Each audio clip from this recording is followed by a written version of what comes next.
Проблемот е и во законот. Тука во право е министерот тоа што вика дека во законот од 95-та постои тој термин. Меѓутоа после 2001 ние не познаваме националност. Само во еден член во уставот остана националност, тоа е кај што се утврдува инконкретно надлежноста на уставниот суд, кај дискриминација по национална основа. И од тука валјда го влечат тоа, меѓутоа нема уставен основ да воведете графа етницитет и покрај тоа што законот тоа го предвидува.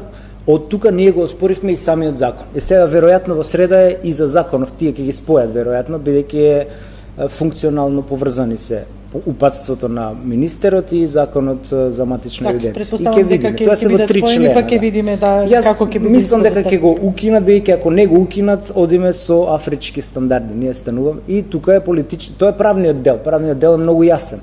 Меѓутоа политичката опасност е друга. Политичката опасност е ова што го прават бугарските тајни служби, дека за 250 денара вие ако се пишете бугарин и пазете, вие таму имате заштита на личен податок во смисла вие не изјавувате за себе каква националност е, туку за вашите родители, кои можеби си и починати, ме сваѓате. Например, вие кога вадите извод од матична книга на роден, не стои за детето националност, туку за родителот. За родителите, така. Кој ви дава право вие да кажувате за вашите родители каква националност? Или што во ситуација кога е мешан брак, например? Како ДНК ли ќе носиме кои се чистокрвни албанци, кои се чистокрвни македонци, ме разбирате. Сулудо е ова што ни се случува, меѓутоа за жал поради сервилноста на СДС ние сме доведени во ситуација да дебатираме за сулуди идеи, за идеи кои се надживеани во цивилизираниот свет.